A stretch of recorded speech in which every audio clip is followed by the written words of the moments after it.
겸손한 자의 귀와 그의 참된 친구, 겸손한 자의 귀와 그의 참된 친구라는 제목으로 잠언 27장 1절부터 13절까지 말씀을 함께 나누겠습니다. 지금은 자기 PR의 시대입니다. 자기 가치를 잘 파악하고 내가 이러저러한 능력들이 있다, 내가 가치 있는 사람이다, 다른 사람들에게 어필할 수 있어야 하는 시대입니다.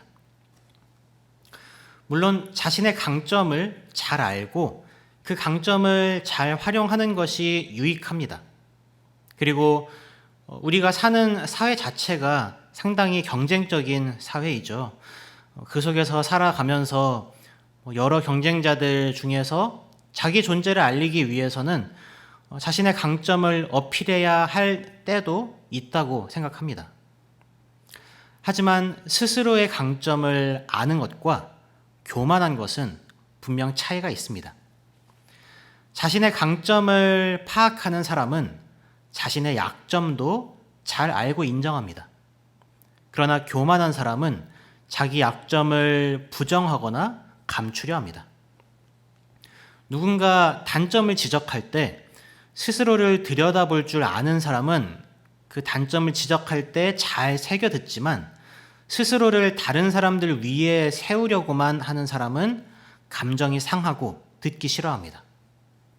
자기 자신을 잘 아는 사람은 다른 사람들의 장점을 배우려 하지만 자기 자신을 내세우려는 교만한 사람은 질투하며 분노합니다. 오늘 본문 말씀에서는 교만을 피하고 바른 말을 하는 참된 친구를 가까이 하라는 교훈이 많이 등장합니다. 우선 1절에 너는 내일 일을 자랑하지 말라. 하루 동안에 무슨 일이 일어날는지 내가 알 수 없음이니라 라고 말씀하십니다. 사람은 당장 1분 뒤에 어떤 일이 일어날지 알 수가 없습니다. 유한한 존재이고 또 이것은 모든 피조물이 갖는 한계입니다. 그래서 지금 내가 자랑하는 무언가가 1분 뒤에는 그것이 어찌 될지 아무도 알 수 없죠. 아무리 대단한 걸 지금 내가 들고 있어도 만약 하나님께서 1분 뒤에 그걸 가져가신다면 얼마나 허무한 자랑일까요? 유한한 존재인 우리는 내일 일에 대해 자랑도 하지 말고 또 그렇다고 염려도 하지 말아야 되겠습니다. 예수님은 마태복음 6장 34절에서 그러므로 내일 일을 위하여 염려하지 말라. 내일 일은 내일이 염려할 것이요 한날의 괴로움은 그 날로 족하니라 라고 말씀하셨습니다. 우리의 필요를 하나님은 다 아시고 합력하여서 선을 이루시는 방법으로 하나님의 나라가 이루어지는 방법으로 부족한 것들을 채워주실 겁니다. 그래서 그 말씀하시기 바로 전에 마태복음 6장 33절에서 너희는 먼저 그의 나라와 그의 의를 구하라. 그리하면 이 모든 것을 너희에게 더하시리라 라고 말씀하신 겁니다. 하나님의 나라, 하나님의 의가 이루어지는 과정에서 하나님은 우리의 부족함을 채워주기도 하시며 넘치는 것을 가져가기도 하십니다. 결국 우리 편에서는 대단히 자랑할 것도 없고 대단히 절망할 것도 없습니다. 오늘 본문 2절에서는 다음과 같이 권면합니다. 타인이 너를 칭찬하게 하고 내 입으로는 하지 말며 외인이 너를 칭찬하게 하고 내 입술로는 하지 말지니라. 여기 타인은 낯선 사람, 완전히 다른 사람을 뜻하고 또 외인은 외국인 혹은 생각이나 뜻이 전혀 통하지 않는 이질적인 사람을 말합니다. 의사소통도 잘 안 되고 전혀 친분이 없는 사람이 칭찬하는 것은 사실상 불가능하죠.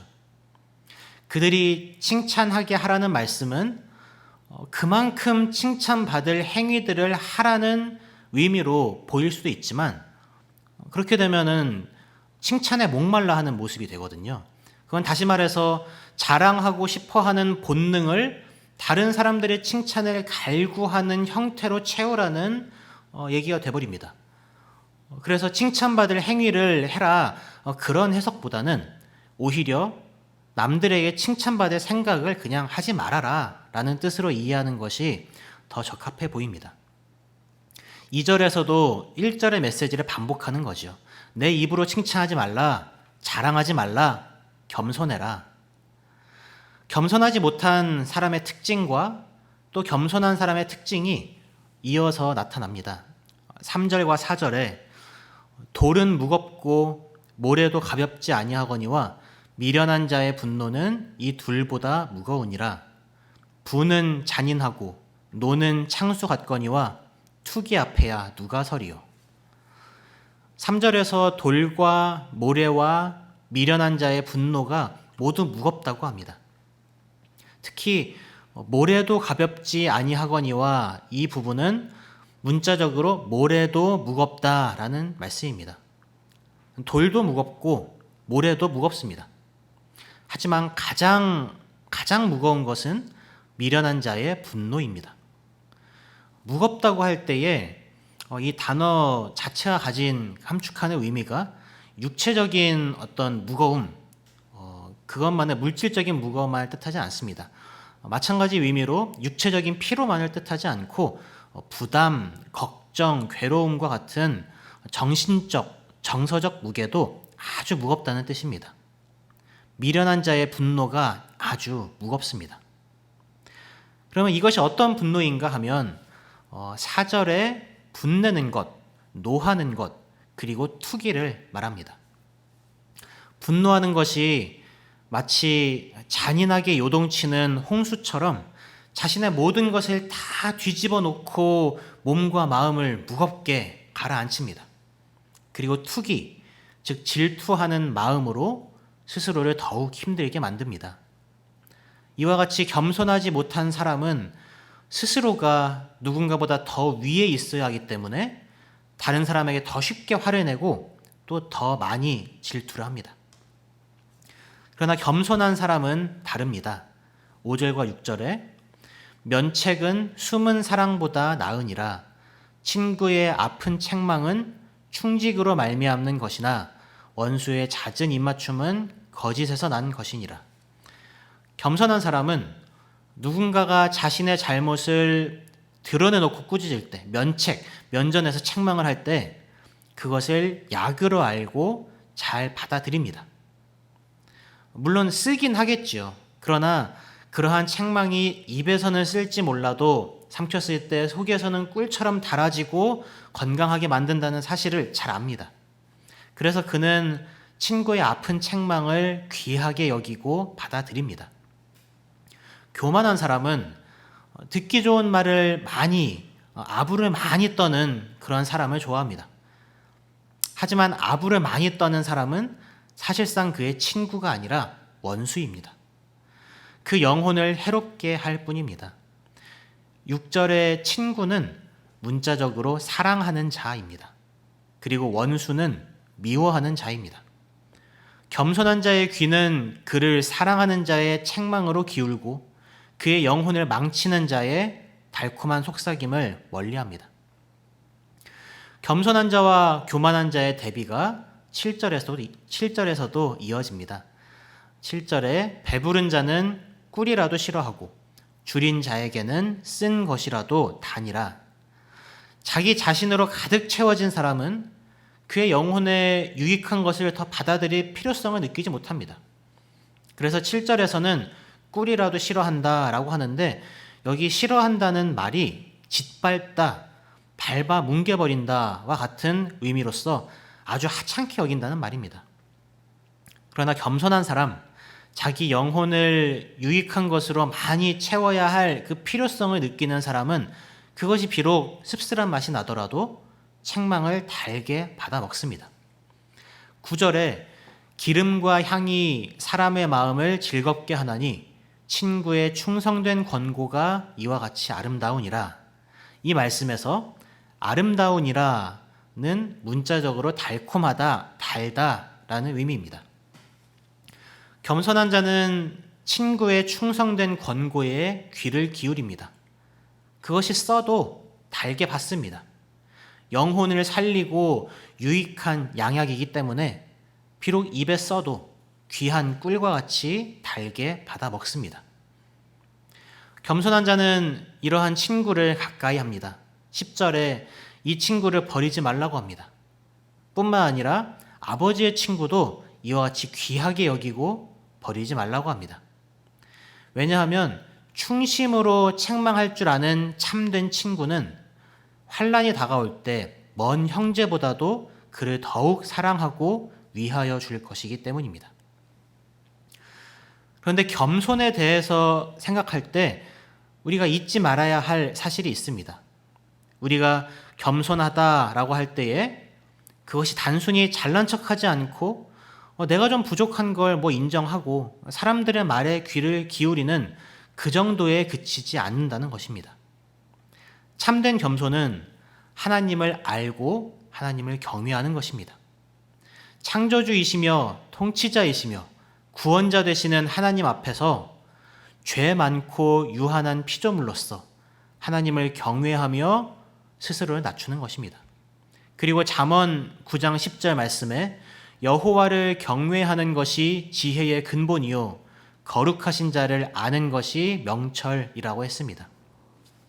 결국 참된 지혜는 여호와 경외로부터 나오고 여호와를 경외하는 자가 진정으로 겸손한 사람입니다. 이 진리를 기준으로 하여서 우리는 사람 앞에서 겸손한 것과 하나님 앞에서 겸손한 것을 분명하게 구분할 수 있습니다. 사람 앞에서 겸손한 사람은 그의 친구의 말에 귀를 기울이죠. 그런데 그 친구가 아픈 책망으로 바른 길로 인도할 수도 있지만 자칫 그 친구에게 또 휘둘릴 수도 있습니다. 사람의 지혜를 구하다 보면 분별력이 없어집니다.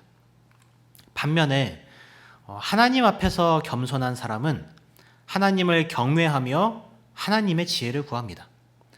절대적 가치를 지닌 성경의 말씀 안에서 참된 지혜를 얻고 이로써 분별력을 가질 수 있습니다.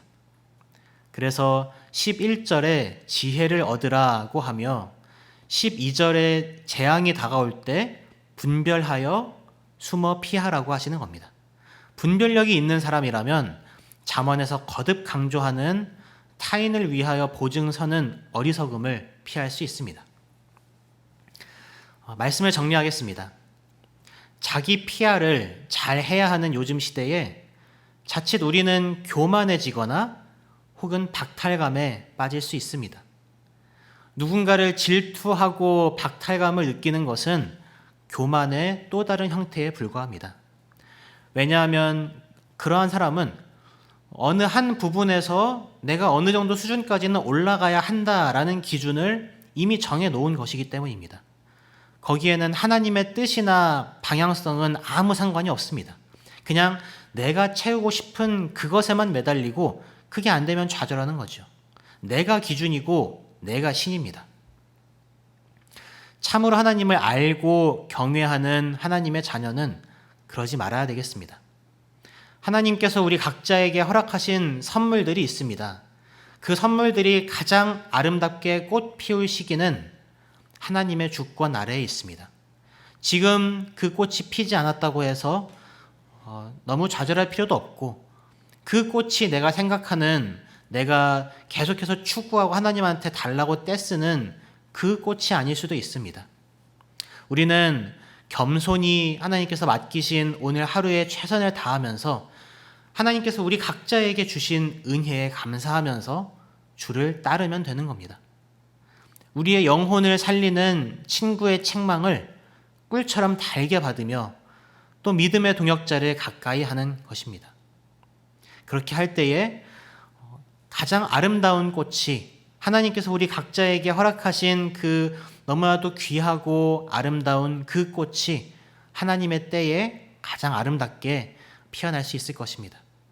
우리 남문교회 성도님들과 우리 공동체가 그렇게 주 안에서 겸손하게 함께 자라갈 수 있기를 바랍니다. 기도하겠습니다.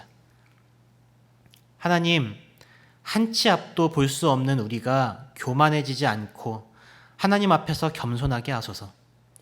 말씀을 통하여 참된 지혜를 얻고 하나님을 경외하며 주신 복을 감사히 누릴 줄 아는 겸손을 배우게 하소서.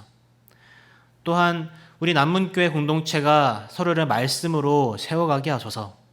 철이 철을 날카롭게 하는 것처럼 말씀 안에 서로를 권면하며 함께 자라가게 하소서. 예수님의 이름으로 기도합니다. 아멘.